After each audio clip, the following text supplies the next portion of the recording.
Welcome to Georgia, a country at the crossroads of Eastern Europe and Western Asia. I visited the former Soviet Republic in June of 2022 to join a group of runners from around the world to compete in a 7-day stage race with Racing the Planet. Together, we'd run 250 kilometers while carrying all of our food and supplies for the week on our backs. And this 7-part series will document my entire adventure, starting with the week I spent traveling around the country and taking in its rich history. This is a long way to go. You did it, dude. It was hard. In the first episode, I'll start in the capital, Tbilisi, where I'll get to know some local runners while competing in a trail race on the outskirts of the city. I'll then travel north along an old military highway to Stepantsminda, near the Russian border, before heading west to Kutaisi, where I'll explore the spectacular caves, the beautiful monasteries, and abandoned Soviet sanitariums. Georgia had never really been on my bucket list before hearing about this event, and it likely isn't on yours. But I promise you, that's all about to change.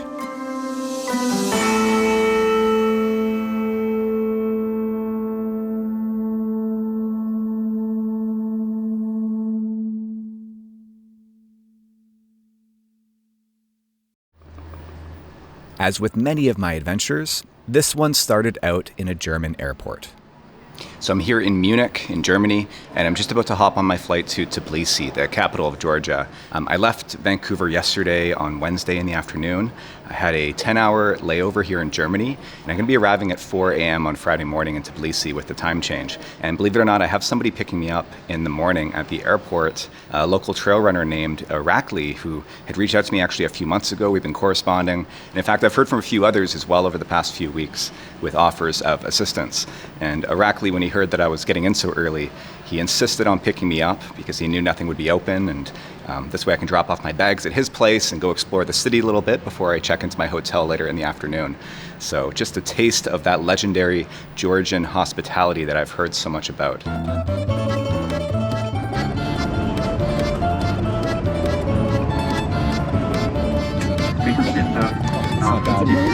That's not bad. Back to the airport. Well, I'm back in the Munich airport after a bit of a false start there. There was unfortunately a passenger who had to be removed from the plane. Then they couldn't find his luggage in time for our flight window, so the flight got canceled. I've been rescheduled for a flight now at 6:45 a.m., so I've got another 8 hours to kill here.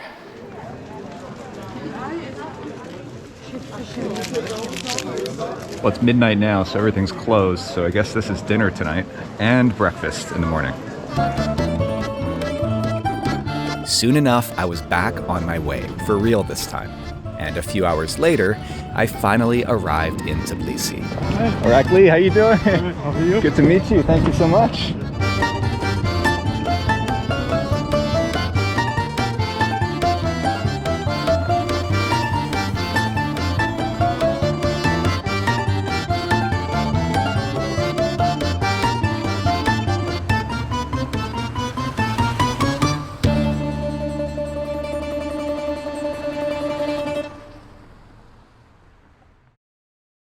Georgia is part of the Caucasus region, bordered by the Black Sea, Russia, Turkey, Armenia, and Azerbaijan.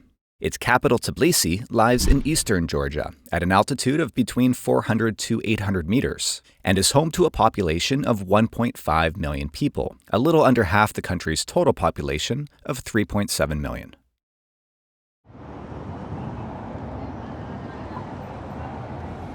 All right, so after getting in yesterday afternoon, I checked into my hotel here in the old town in Tbilisi, and today I'm going to go do a full walking tour of the old parts of Tbilisi and take in some of the sights.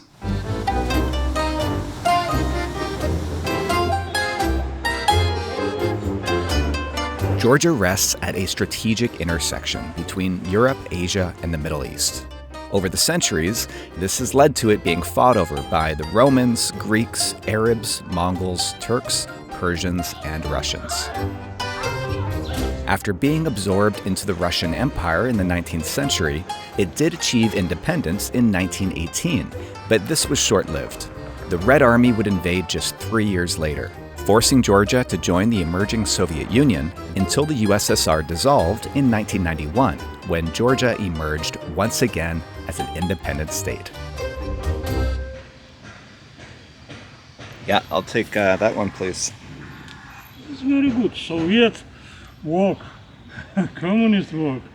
So I bought a couple of Soviet-era pins from that gentleman back there, mostly just to support him and thank him for the conversation. You know, it's amazing that most Georgians are bilingual or even multilingual. I believe Georgians would traditionally have learned Russian in school, and now I think they're learning Georgian and English in school. But he explained that he learned Georgian, of course, and Russian growing up, and also English in high school, and then moved to Germany and became fluent in German as well. So he actually speaks 4 languages, which is pretty impressive.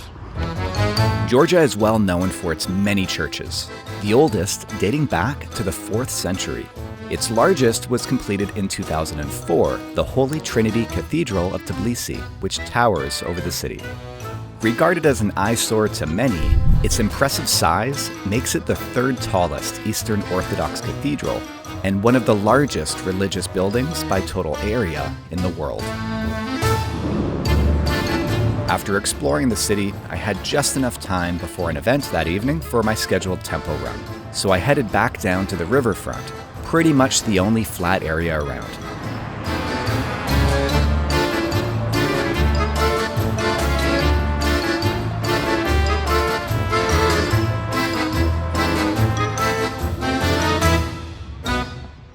I just finished up a tempo run here down along the riverfront. And boy, did it feel good to get the legs moving again after close to 2 full days of travel. So now I have just enough time here to go inside and get ready for an event tonight that my friend Irakli has organized with the Tbilisi Running Club. We're gonna have a pasta party. I'm gonna give a little presentation, and it'll be a great chance to meet some runners from the local running community. That evening, I met a bunch of runners who were also running a trail race in a nearby park the next morning. So after enjoying some delicious Georgian cuisine and doing my short presentation, I headed home to prepare. Okay, so I just arrived here at Vake Park, about a 15-minute drive from where I was staying, where my hotel was, and I'm here for a race. It's the Tbilisi Adventure Run. I'm just gonna jump into the short one. I think it's about 12 or 13 kilometers. Kind of treat it as a bit of a long run for myself today. I'm really looking forward to meeting some other runners from the community and to see what a race in Georgia is like. Okay, thank you very much. Appreciate it. 23K, it's 4 hours. For 12 and 6, it's the same. Our fellow runners are from 20 different countries from all over the world. 5, 4, 3, 2, 1.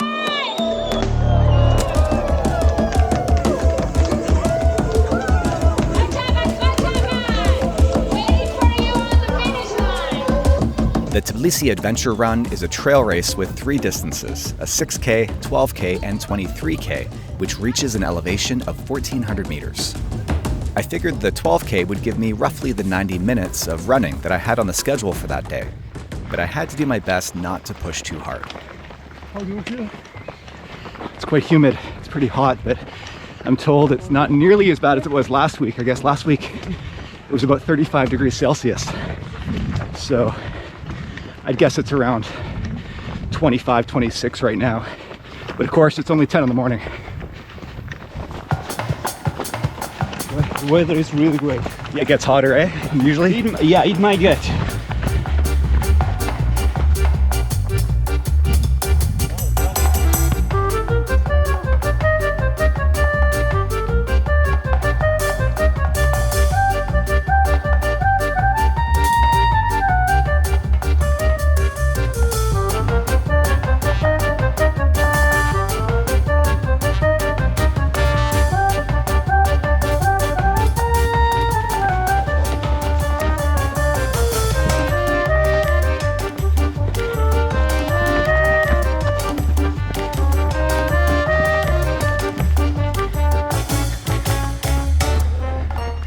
These trails are beautiful.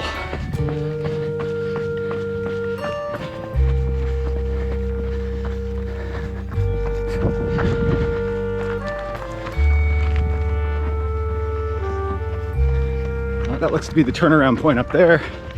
Yeah, we're at 6K. We get to run all the way back down. That's okay. Thank you. Hey. Go, go, go, guys! Hi. So I got a chance to talk to the race organizers a bit last night at dinner, and they were saying there's a few hundred runners, and about 40% of them are Georgian. The rest are expats. There's a lot of people living in Tbilisi, working remotely. It seems like a really fun place to base yourself if you want to live in Europe. Thanks again.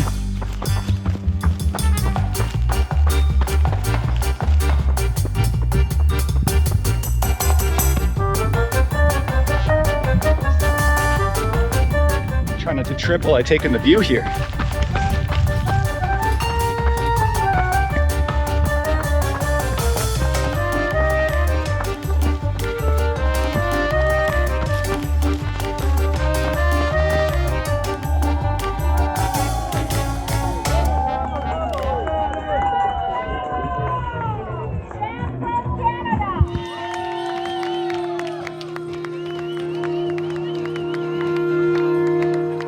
Nice work.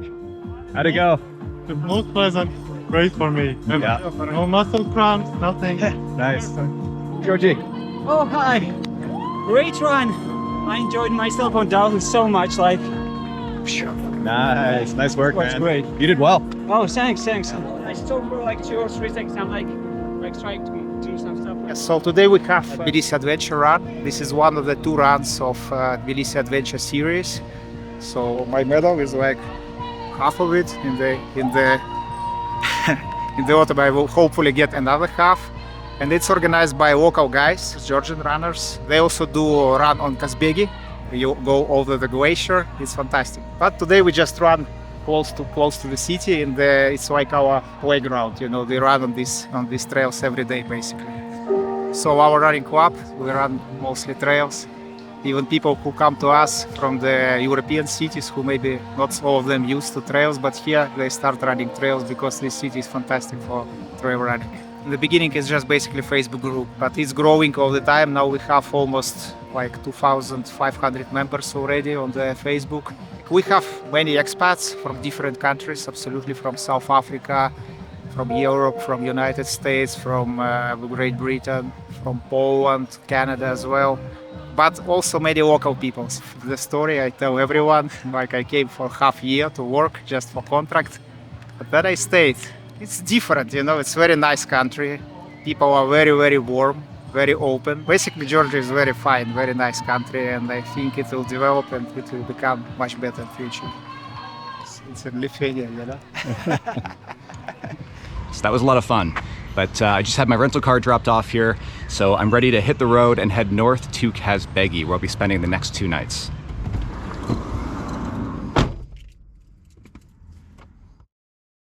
I'm on my way 3 hours north to Stepantsminda in northeastern Georgia, formerly known as Kazbegi, which sits at an altitude of 1,740 meters, just 11 kilometers from the Russian border.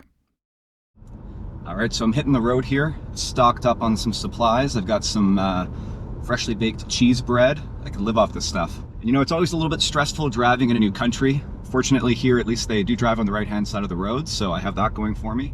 And I've had 2 days to observe how people drive, including some of the cabbies here, so I know how aggressive you need to be. People like to honk, not necessarily when they're mad, but really just to communicate virtually anything, including a lane change. I've got about 5 days of driving ahead of me here, including some mountain roads, but I think this SUV is up for the challenge. I've got 4-wheel drive as well for a few of the sites that I'm hoping to visit. So yeah, let the adventure begin here. As soon as I can get out of this traffic.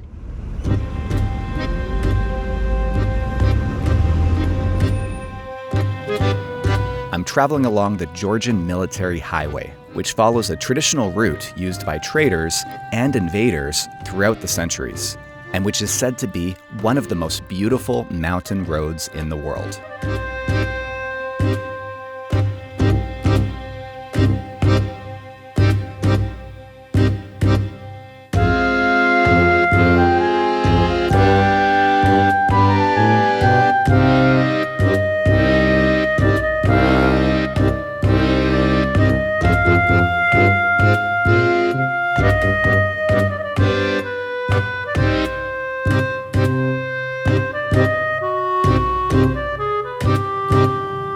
Not too far into my journey north, I came across a peculiar sight. A a long line of cargo trucks parked on the side of the road, stretching for miles. This made driving on the two-lane highway even more precarious than usual.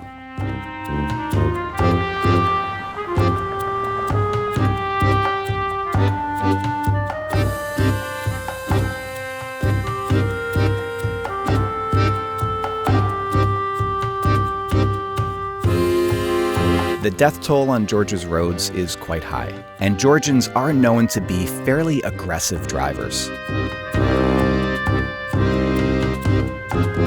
More than once, I was forced off the road onto the gravel shoulder.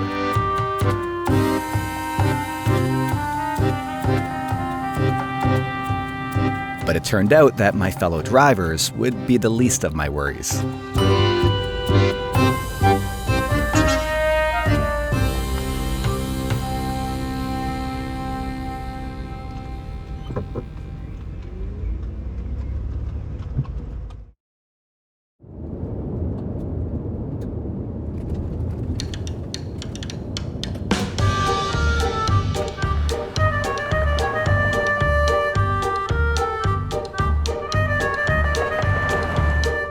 So I've been climbing up this crazy road for the better part of an hour, and I'm already at 2,100 meters. And it looks like I'm actually at a ski resort here. I can only imagine trying to drive this road in the winter. The mountains here in northern Georgia are just insanely high.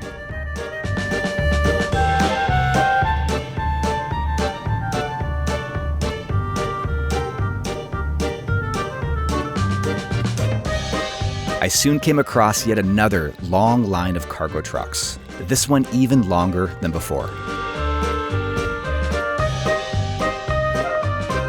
I had to find out what it was all about.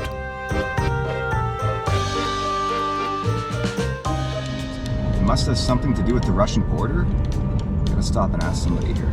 Are you going to Russia? It's a check? Yeah. Thank you. So apparently these are police checks, I guess. Miles long police checks.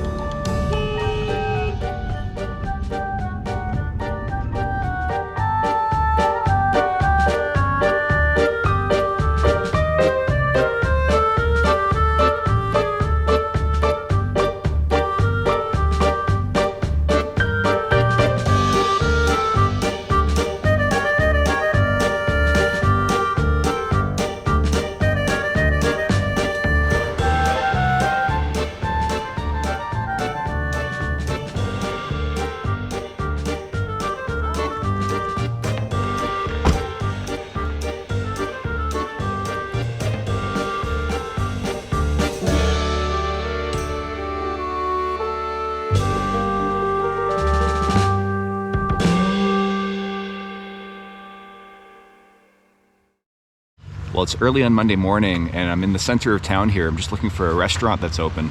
A lot of the restaurants here had to close down during the pandemic, and the ones that remain unfortunately don't open until a little bit later. In fact, I was told that finding good food here is a little bit of a problem, but last night I had a really nice meal at a restaurant up on the hill there. It was probably one of the best meals I've had in a while, actually. So my goal right now is to find some coffee so I can make my way up to the church before the rain comes in that's scheduled for this afternoon.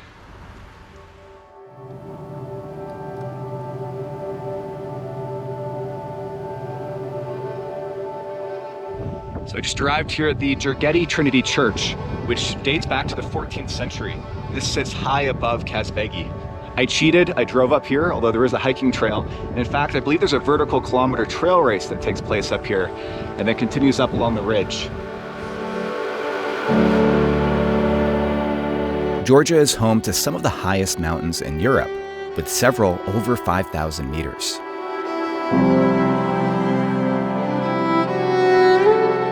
There's even a new long-distance trail system in the works called the Transcaucasian Trail, which will eventually take hikers through some of the most scenic regions of Georgia, Armenia, and Azerbaijan.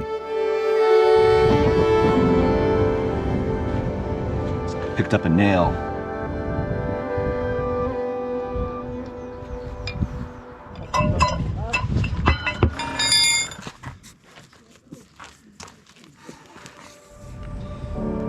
You know, this area of Georgia reminds me a lot of Nepal, the way the villages sort of hang off the hillsides. There's basically nothing flat here except for maybe down at the bottom of the river valley. It's just straight up into the clouds on all sides.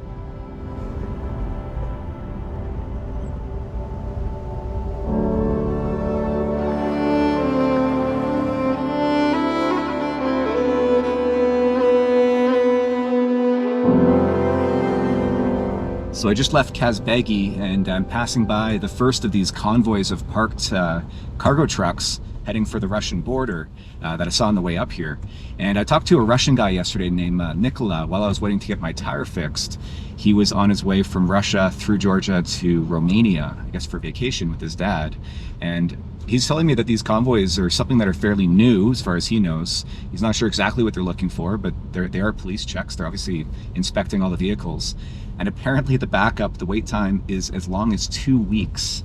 That's how long these drivers are stuck here for. I mean, I couldn't even guess how many trucks there are here. I passed multiple segments that were literally miles long. I've never seen anything like it.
After leaving Stepantsminda, I headed back towards Tbilisi to jump on the main highway so that I could drive several hours east to Kutaisi, where I'd base myself for the next few days.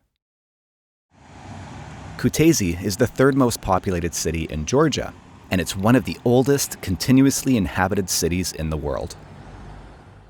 It's home to several impressive cathedrals, but I chose this location for its proximity to some of the other nearby sites that I hoped to visit, but not before checking out the local market. So I'm just down here in the Green Market, which is the main market in the center of town. You can buy everything here, meat, vegetables. The Green Market is one of the largest covered markets in Georgia and acts as the commercial hub for the city. What I was here for was the churchkela, a traditional Georgian treat made from grape must, nuts, and flour. And it is delicious.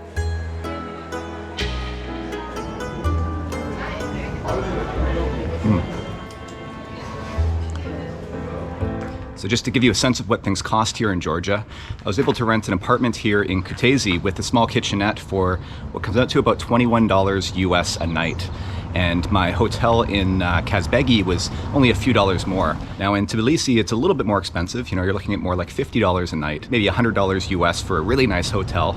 But you definitely can find rooms for cheaper there as well.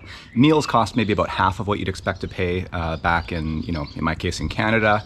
And what's really cheap are things like baked goods. I've been eating a lot of just cheese-filled bread and a lot of desserts and things. I'm probably, you know, packing on a little bit of weight here in advance of my race next week.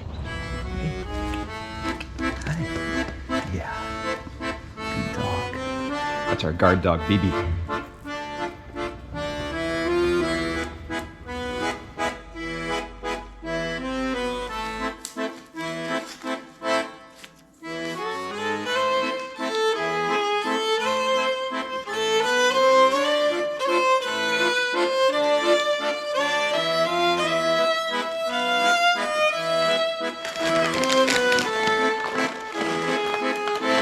So I finally finished repackaging all of my food here. This is something I always do when I arrive in the country because you don't want to be traveling with nondescript powders and things like that in little baggies. And the reason I'm doing this is twofold. It's both to save weight on some of the packaging, as well as volume. The packages that this stuff comes in is quite bulky. Now, I won't go into too much detail here because I've already published a separate video where I break down all of my gear and nutrition for this race that you can find on my channel. So I've got all of my food separated by day here, and each day includes a breakfast, food for during the run. I'm using these powders that I'll be putting in my bottles while I run, and then a recovery shake, and then a lunch, a small lunch of around 300 calories, and then a larger dinner, as well as some snacks, things like almond butter. I'm using olive oil to supplement some of my meals to get some extra calories, and plus I have a few snacks here, some nuts and dehydrated cheese snacks that I can eat throughout the week as well. Now, all of this adds up to 16,300 calories, which is just a little bit over the minimum that we're required to carry of 14,000 calories, or roughly 2,000 per day, which is still nowhere near the number of calories that I'll be burning throughout the week. But as it is, this all weighs close to 4 kilograms. So the name of the game really is to optimize the types of food that you're bringing and to kind of walk the line between weight and caloric deficit without impeding performance. And of course, I've got this all broken down in a spreadsheet here that I've been using just to double check that I've got everything. I track not only calories, but fat and protein as well, because those are important, those macronutrients, when you're doing an event like this. There are several caves near Kutaisi, but the largest is Prometheus Cave, an 11-kilometer cave complex with a 1.4-kilometer walking trail. So I'm deep underground in Prometheus Cave. And it's hard to communicate the vastness of this place on camera. It's just massive, but the details are what are incredibly beautiful. Prometheus Cave was actually discovered when Soviet authorities were searching for caves that could protect the population from a nuclear attack. Its exact size is actually unknown, as it was only discovered in 1984, and exploration work remains underway. It was opened to tourists in 2011 and has become a must-see for any visit to Georgia.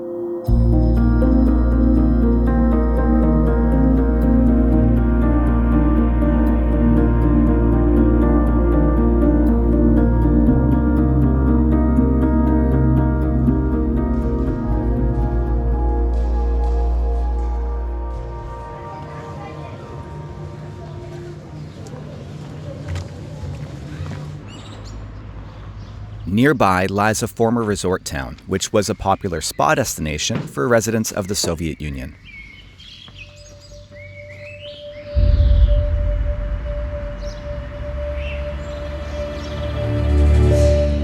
About a third of the former Soviet Union spas are located in Georgia.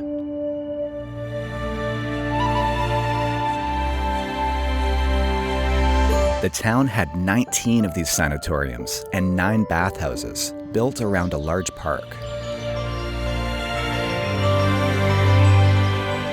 There was even at one time a daily train directly from Moscow.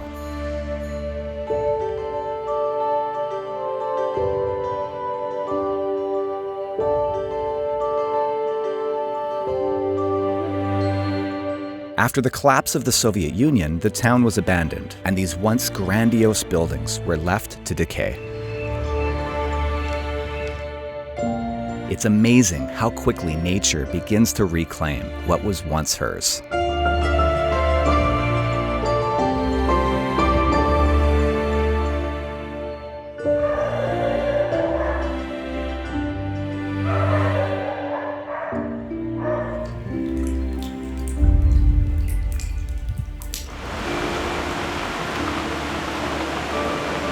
I got caught out here in a pretty bad thunderstorm, but it's worth it. Look at these buildings.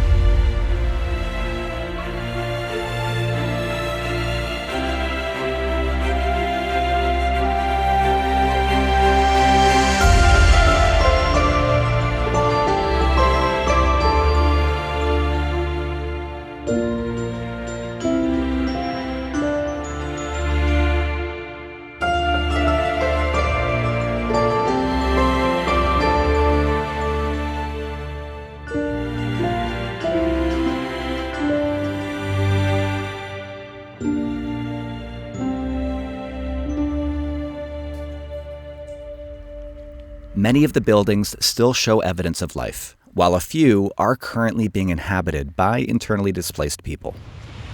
You know, it looks like there's some people living in this one. So I'm going to leave. I'm going to try to be respectful here. They don't need a tourist walking around taking photos in their home.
There are many iconic attractions in Georgia, but one of the most unique has to be the Catski Pillar.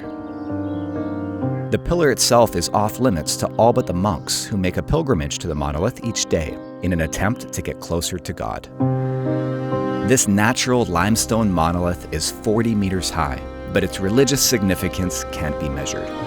It's believed to be the site of a medieval hermitage from the 9th or 10th century. And today, it's home to one of the world's most isolated and sacred churches.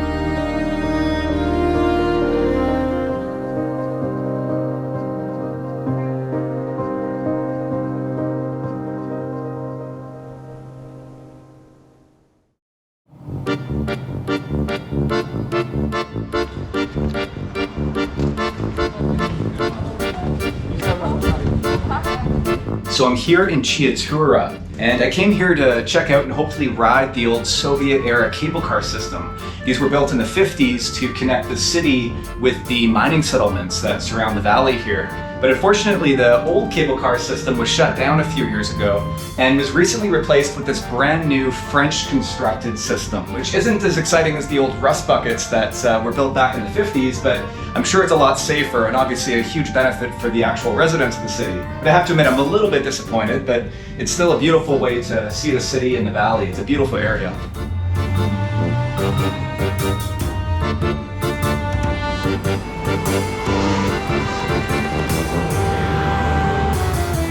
After seeing what was left of the old cable cars, I realized it was probably for the best that I didn't get a chance to ride them after all.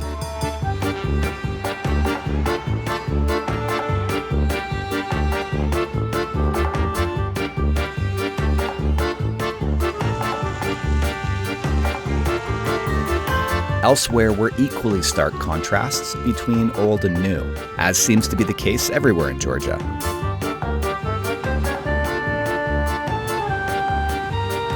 So there's not a lot of English spoken outside of Tbilisi, but fortunately, thanks to modern technology, it's not a problem. Check this out.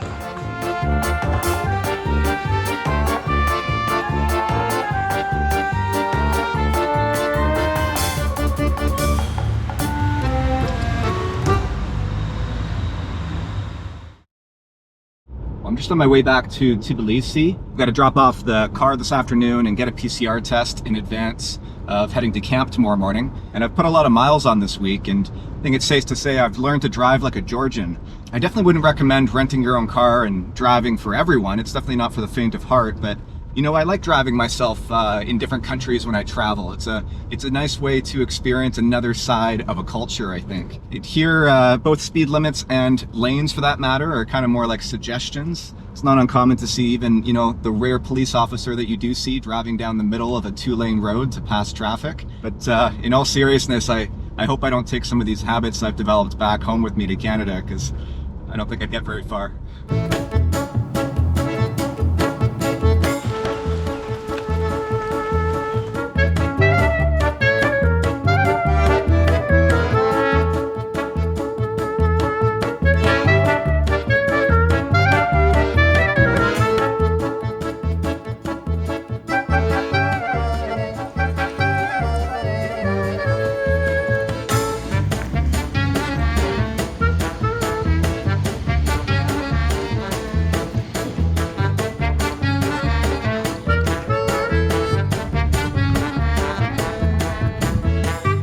my way back to Tbilisi, I made a few more stops. But it would soon be time to prepare for gear check and racer check-in, and to head to camp for the start of the race.